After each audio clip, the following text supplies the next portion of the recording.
While a Game Boy RPG style Bond game is very unique to the series, it's now time to get back to basics to what most people associate with James Bond video games, a 3D first or third person shooter. GoldenEye was strictly a first person shooter, but they chose to try something new here with it being in third person with a new publisher and on a new system for the franchise. To ride the success of GoldenEye, it was almost a certainty that another movie to game adaptation was on the horizon. By 1999, the fifth generation of home consoles were still going strong, with their successors planned for release in the next year or two. Without question though, Sony's PlayStation absolutely dominated in sales for this generation. It was no longer Nintendo versus Sega, as the Sega Saturn didn't even come close to matching the Nintendo 64 in sales, and even the N64 sold less than a third of what the PlayStation accomplished. It was clear that Sony and Nintendo now owned the console gaming industry. The Sony PlayStation was originally released in Japan in late 1994, and the rest of the world saw it in late 1995. Interestingly enough, the developers were actually working on a CD-ROM drive for Nintendo, but it was ultimately cancelled, and Sony went on to release the PlayStation using discs instead of cartridges, familiar to the Nintendo 64.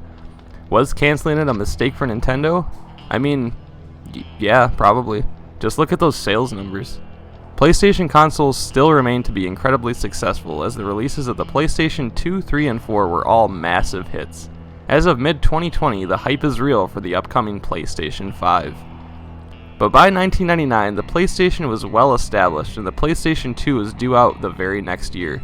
People were still showing excitement for the console, as it was revealed that the PlayStation 2 was going to be backwards compatible and would also play PS1 games.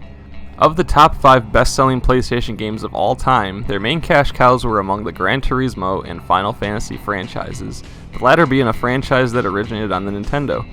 It really made financial sense to develop a Bond game for the PlayStation alone, and that is what Electronic Arts did. Electronic Arts is certainly one of the most well-known and successful video game publishers out there, with franchises like Mass Effect, Need for Speed, Command & Conquer, The Sims, Battlefield, and not to mention the absolute titan that is EA Sports, owning the entire Madden, FIFA, and NBA Live series, just to name a few. Electronic Arts is a monster gaming company and is the second largest in North America and Europe. EA will go on to produce a variety of Bond games over the years. So we have a recipe of developing a James Bond video game coming off of GoldenEye's success, the #1 selling console of the generation, and Electronic Arts at the helm. It was almost a surefire hit. But as I mentioned in the last part, these Bond games were being released at some weird times compared to the releases of the films. Tomorrow Never Dies, the film, premiered in December of 1997. It wasn't officially developed for release into a video game until November 16, 1999. Weirdly enough, the next Bond film, The World Is Not Enough, came out in the United States on November 19, 1999, a mere 3 days later. Now, I'm no marketing guru by any means, but it seems strange to try and build excitement for a game of a movie that is now 2 years old and being released only 3 days before the premiere of the next movie in the series. But that's just how it played out. I was 13 when the Tomorrow Never Dies game was released, and I didn't own a PlayStation until I was in my mid-20s. I have no nostalgia for this game, and I never played it until shortly after getting a PlayStation. But I did complete it once back then. It's been a long while since I played this though. Tomorrow Never Dies, the film, stars Pierce Brosnan in his second outing as 007, along with Jonathan Pryce, Michelle Yeoh, Terry Hatcher, and has the return of Judi Dench, Desmond Llewellyn, and Samantha Bond as M, Q, and Moneypenny respectively. It deals with a man named Elliot Carver hoping to start World War III through the use of manipulating the media, and it's up to Bond and Chinese agent Wai Lin to stop him. Financially, Tomorrow Never Dies falls right in the middle of the series as the 13th best in the box office, adjusted for inflation. This is a drop from Brosnan's previous film, with GoldenEye being 9th, and will end up being ranked 3rd of 4 for him. Since the game's release coincided with the release of The World Is Not Enough, the film, it's important to note that that film ranks at 18, even more of a drop from Tomorrow Never Dies. But I will be discussing that film next time. For now, let's check out EA's first venture into the Bond series and see how it is as a follow-up to Nintendo's GoldenEye. Let's check out the back of the box, or CD case. As suave secret agent 007, employ your cunning wit and high-tech gadgets to survive multiple levels of espionage based on exciting situations from the blockbuster film, including challenging shooting, driving, and skiing game modes. Your mission will be dangerous, but you can handle it. After all, you're Bond, James Bond. It's probably one of the shorter game descriptions we've seen, but I mean, aren't they all kind of the same anyway? Let's do this.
Dang, now that's an opening. How do you top the gun barrel sequence from GoldenEye? Use the actual film footage, I guess. Whether the game is good or not, this gets you pumped up to play it at least. Fantastic opening. Right away, you can see there are a total of 10 missions, and you're given the option of Agent or 007. You'll then notice a neat new addition, actual voice acting. After a loading screen, since this is on a disc, we're given a briefing by M, who is clearly not Judi Dench, but it's a pretty decent imitation of her by Karen Pascoe. 007, satellite reconnaissance has located a military outpost on the Russian border. The game then starts out just like the pre-title sequence in the movie. Then we get to see Bond. I think Bond actually looks pretty good. It's a decent likeness to Brosnan for PlayStation 1 graphics, and he's voiced by Adam Blackwood, who will go on to provide the voice of Brosnan-era Bond 3 more times. But okay, we start off at a military outpost on the Russian border. Our objectives: laser designate dish, obtain security card, and escape on skis. It's funny to imagine those being the exact objectives Bond is given by M. Bond, you have to escape, but you must be on skis. No substitutions. So we start out, and right away there is one significant difference from GoldenEye. Bond is now in the third person. When aiming, it does go into first person, but moving around is all in the third. Now, if you're familiar with the original PS1 controller, there was actually no analog stick. There eventually was a controller released with analog controls, but trying to move Bond around with the D-pad is an absolute nightmare. You have to come to a complete stop, and he awkwardly rotates around with up moving him forward. These are known as tank controls, and they certainly take some getting used to. But they are even worse in this game for whatever reason. Your health is now shown on screen in the top left corner instead of it flashing on the screen when you get hit. Underneath is your number of lives. Yeah, if you happen to die during a mission, you immediately respawn instead of starting over from the top. Along the way, you're given medkits that you can use with the press of a button. In fact, they might be a little too easy to use, as you could use one by accident trying to figure out the controls. I may or may not have done this multiple times. That's one secret I'll never tell. XOXO. Gossip Girl. The weaponry starts out very similar. Bond begins with his Walther PPK, or PK-7, and you get the usual assault rifles and sniper rifles like you'd expect. The triangle button pauses the game to open up a small weapon toggle screen where you can change your primary weapons or secondary items like medkits or gadgets needed to complete your mission. Medkits are found here in exploding barrels because, of course they are. You go through either choosing the stealth route by sneaking up or using your sniper rifle, or just going through guns blazing. Eventually you'll reach a giant satellite dish. Use your laser designator on it and it'll instantly get blown up by a jet, alerting a helicopter dropping enemy soldiers at you. After obtaining a key card from one of them, it turns into a skiing segment, resulting in a replication of the intro to The Spy Who Loved Me rather than Tomorrow Never Dies, with Bond skiing off a cliff with a Union Jack parachute, to conclude the first mission. Not a bad start to the game, as you learn the regular controls as well as introducing a skiing segment for some variety. Those controls really take some getting used to though. Mission 2 is the Arms Bazaar, taking place seconds after Bond parachutes down. Here you must photograph the 3 weapons around and then escape in the jet before the nuclear missile strikes. This is mirroring the pre-title sequence from the film, and in fact it even just shows the end of the scene from the actual movie, followed by, well, the actual title sequence in the movie with the Sheryl Crow song. To me, this is both very impressive and also kinda cheap. being able to show a much worse graphical version of scenes from the movie is really cool to see on a classic PlayStation game. But on the other hand, kinda lazy. I mean, they just threw up the credits for the game design onto the theme song and even used Pierce Brosnan's name, since they are using his likeness, although not his voice. I'm torn on this, but ultimately, I think it's a good choice to show this. The mission itself is pretty easy, and thus concludes the introduction to the game proper. Overall, I think Tomorrow Never Dies does some things well, as they tried to show some new concept and ideas for a Bond game, but ultimately, the controls are what drag this one down. Not to keep comparing it to GoldenEye, but you kinda have to. Every Bond game after that wants to compete with that success. GoldenEye's controls are just so much better than this one. I personally think the third person was a poor choice, but we will be seeing it again, and hopefully done better. The shooting mechanics are just too awkward here, and it's kinda hard to describe. The enemies are also much worse and move in a pretty choppy manner. And this game is ugly, it really is. GoldenEye, while also looking extremely dated nowadays, still looks better, and that was 2 years earlier. What I do like about this game is the addition of the voice acting, as it's pretty decent. Destroy the bazaar. Evacuate immediately. I just need a little more time. And they're able to show cutscenes from the movie. I know this is not a new concept for gaming, but it's the first time we see it in a Bond game. In the end though, it sort of makes you wish you were just kind of watching the movie instead of playing it. It's not a complete failure of a game, but also not incredibly fun to play either.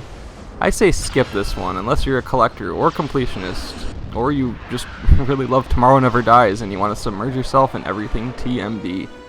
I'm sure there are a couple of you out there. So did Tomorrow Never Dies live up to the success of GoldenEye? Well, no. It actually sold almost 6.5 million copies less, even though it was exclusive to the more successful console. Fans were not too kind to this game, and critically it received poor to middle-of-the-road reviews across the board. It didn't quite break the top 50 in best-selling PlayStation 1 games, but it did end up in 51st place, just 20,000 copies behind Twisted Metal 2. I can see why it didn't do well. I mean, the controls are pretty abysmal, and graphically it just looks uglier than GoldenEye. But I think it ultimately came down to one aspect that really dragged it down: the lack of multiplayer. Tomorrow Never Dies is one player, while people out there were having GoldenEye parties with 4 controller ports. The PlayStation may have been the more successful console, but GoldenEye fans were diehards. Not everybody could afford both a Nintendo 64 and a PlayStation at the time, and those who did would just pick the multiplayer one to play anyway. Tomorrow Never Dies is not remembered too fondly these days, although it does have a few merits going for it. But next time, we sort of have a weird one. We're going to be both going in release date order and skipping ahead a tad. Why is that? Well, The World Is Not Enough had 3 different developers for 3 different systems, and all with 3 different release dates: the Nintendo 64, the PlayStation, and the Game Boy Color. The Game Boy Color version came out almost 2 full years after the release of the movie, and there was even a different Bond game released before it, but we'll get to that in the episode after this one. We're going to be looking at all 3 versions of the game, something we haven't done since the 2 drastically different versions of A View to a Kill back in 1985 from my Part 2 episode. So once again, thank you for continuing to follow along with me, and if you're new here or you're one of those Tomorrow Never Dies people, welcome. Feel free to give a like or subscribe to stay updated on these episodes, and I'll see you for the next part. James.